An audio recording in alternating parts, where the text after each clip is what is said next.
Some of these players you should be panicking on, and others, calm down. It's going to be okay. Now, the first three guys will be super brief. Cut Hunter Henry, cut Dawson Knox, cut Zach Ertz. With Hunter Henry, he is now splitting with Mike Gesicki. This is a 50-50 tight end by committee. He's not viable in a horrendous offense. With Dawson Knox, you now have the Dalton Kincaid breakout and really can't see starting Dawson Knox at any point now. And then with Zach Ertz, very similar to Hunter Henry, he is now splitting 50-50 with Trey McBride in a very bad offense.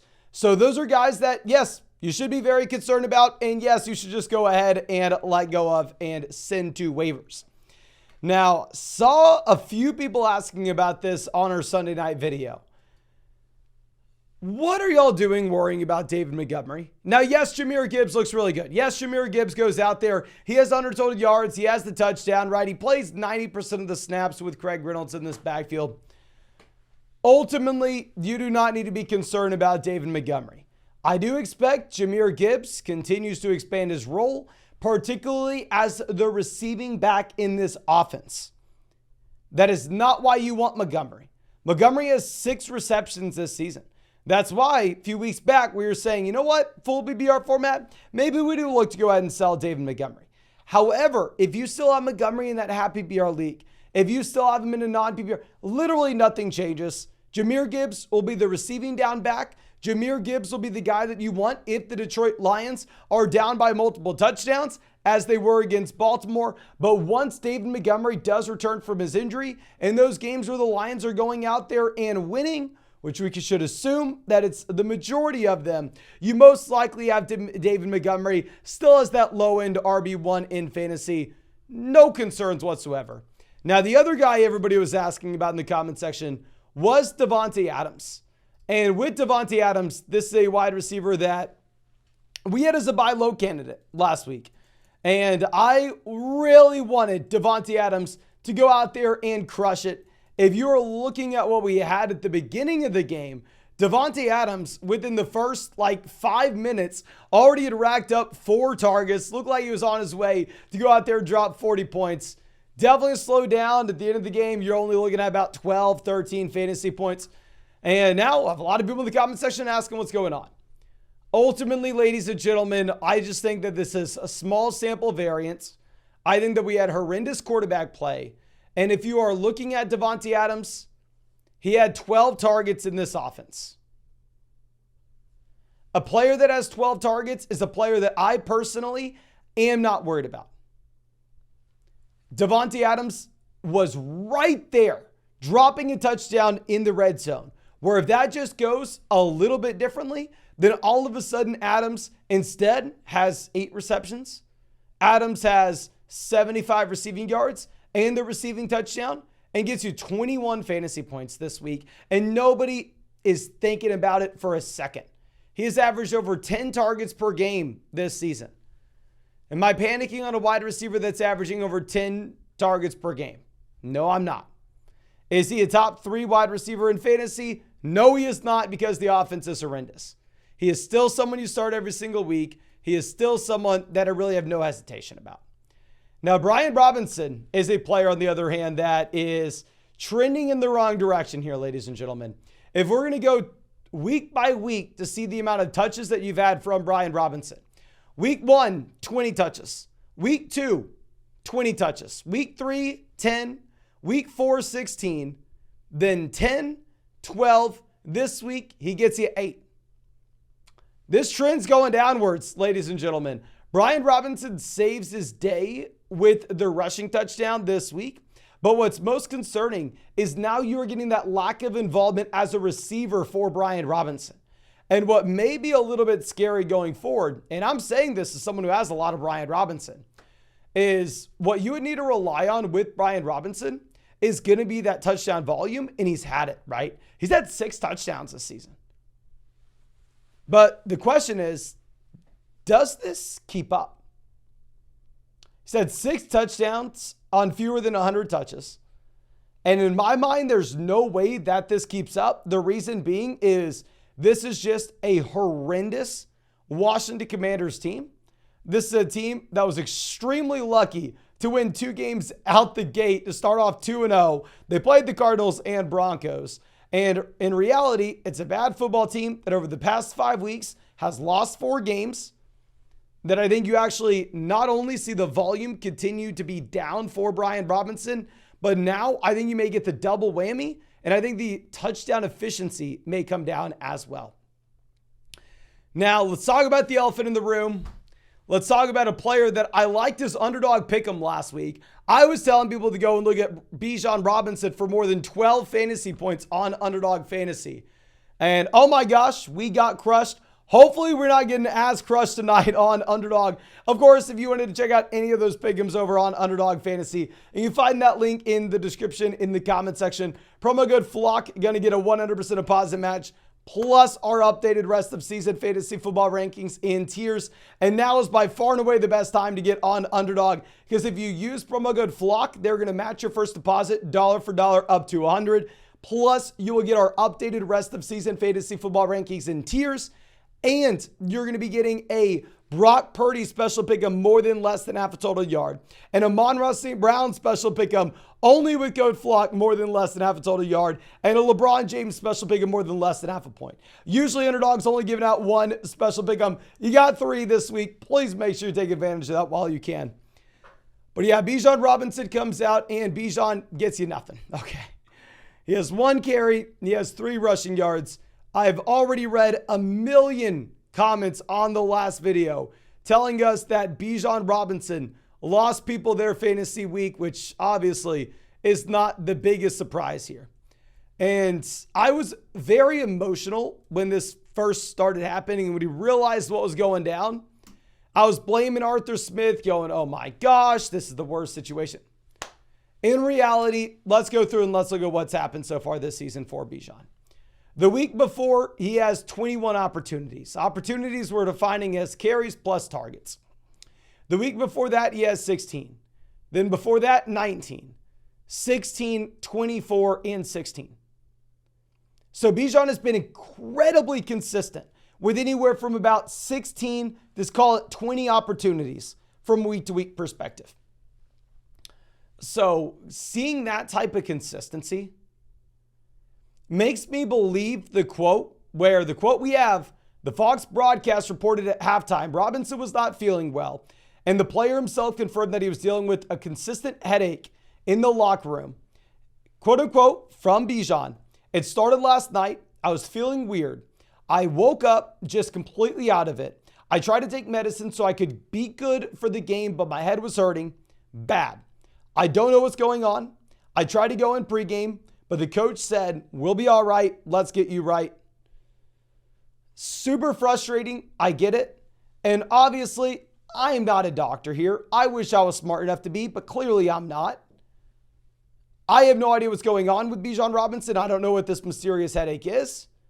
All I would say is this is probably a situation where we don't necessarily need to be worried about the usage in the offense when he is healthy.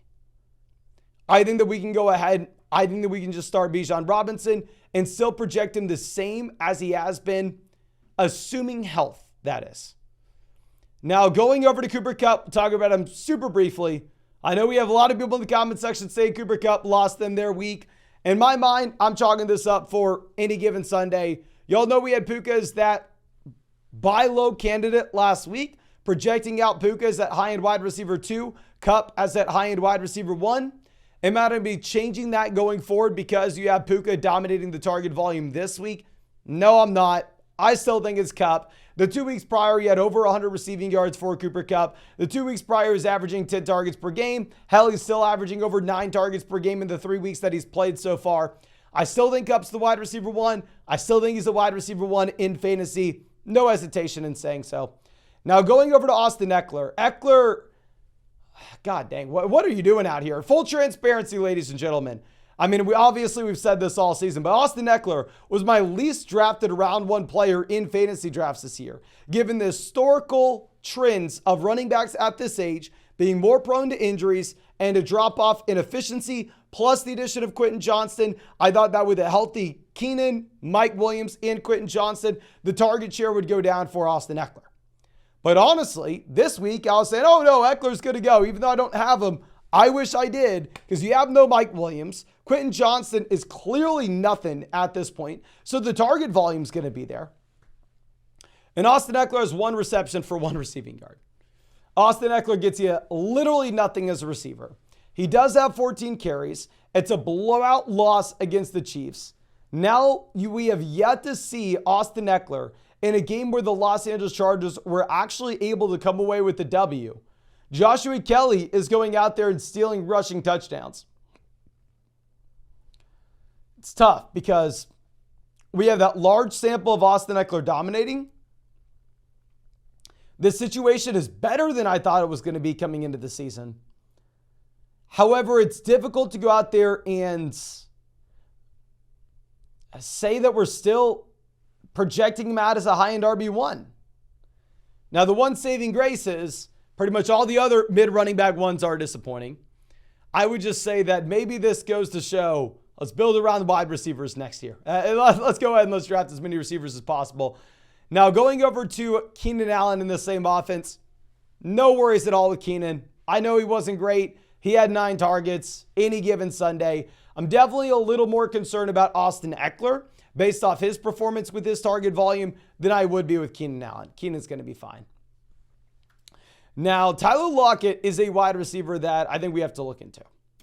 And with Tyler Lockett, this is a player that was dealing with his own injuries going into this game, so I really don't want to blame him too much here. Maybe he was playing through an injury. But he's averaging about 6.5 targets so far per game this season. You had no DK Metcalf in this contest. So no DK Metcalf, at least my assumption is, okay, Tyler Lockett must start wide receiver. Let's fire him up. JSN obviously has been that buy low candidate for us over the past few weeks. And I was expecting, as he went through the season, which is why we were buying Jackson Smith-Njigba, for JSN to continue to expand his role in this offense while Tyler Lockett was faded out a bit. Maybe I'm overreacting given the 1 week that we've had with Tyler Lockett banged up. But with Lockett coming out here and being outproduced by Jake freaking Bobo and Jackson Smith-Njigba with no DK Metcalf, yeah, I'm not excited about Tyler Lockett in the slightest. He's had the receiving target volume, but the efficiency hasn't necessarily been there, at least in comparison to years past. And keep in mind, with Tyler Lockett, one of the reasons we weren't really drafting him this year is go back to the same thing with Austin Ekeler. These older players, like Tyler Lockett's 31 years old. When would we naturally expect a wide receiver to begin to fall off? Probably about this point, right? Honestly, probably last year. So I think it's impressive Lockett's had this good of a career as is. I mean, this is now a Tyler Lockett career where he's played 132 NFL games. I think that's just going to be a natural drop-off in efficiency. Now, going over to a running back that I had as a buy low candidate last week, thought was going to absolutely crush the Denver Broncos, given the matchup. Aaron Jones comes out and does nothing. The snaps aren't there. I mean, you have a total of 24 snaps in comparison to A.J. Dillon at 35. The touches aren't there. I mean, you have a total of 8 carries, 3 receptions. Gets you about 50 total yards in what should have been the easiest matchup you are ever going to find, the easiest matchup you could ever ask for with Aaron Jones.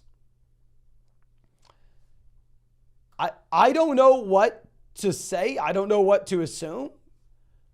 I think that we can clearly blame this on the Aaron Jones injury, but the reason we weren't drafting Aaron Jones this year is similar to these other guys. Typically, we're beginning to fade these players when they are this old. You just see Aaron Jones on the TV. The man looks like he's 80. Plus, you pull it up, he's going to turn 29 later this season. We showed through the historical data that typically this is when we are seeing these running backs fall off. This is when we are seeing these running backs have a harder time coming back from injury. Seeing these running backs be more prone to getting injured. So yeah, I mean, I thought we were making the smart play on avoiding Aaron Jones coming into the season. Buying the dip last week when his values collapsed. But maybe we tried to catch a falling knife and maybe we ended up just getting cut trying to buy Aaron Jones here because I don't want to panic. Obviously, you're not cutting Aaron Jones. I'd say not to sell him either because the thing is, like, what are you going to get for him? I just think that I was clearly so damn wrong in going out there and calling him a must-start running back against Denver. We should have been significantly more concerned not only about this offense, but at the same time, the Aaron Jones injury and what that means for his usage. But I think that should be it for this video. If there are any other players you feel like that we should have discussed as well, let me know in the comment section. And of course, in that comment section is where you can find that link to Underdog Fantasy. Promo code FLOCK, get 100% deposit match, my rest of season fantasy football rankings and tiers. One of my favorite pick'ems on Underdog right now is the Jordan Addison 2x multiplier for him to score a receiving touchdown tonight. And also, use promo code FLOCK, you're going to be getting a Brock Purdy special pick'em, more than less than half a total yard. And on top of that, an Amon-Ra St. Brown special pick'em, more than less than half a total yard. And a LeBron James special pick'em, more than less than half a total point. Literally never happens. Make sure you are taking advantage of it. Only going to get all three with promo code FLOCK. But thank you again. I really do appreciate you. Really hope you have a great day. And really hope I get to see you out in the live stream later tonight.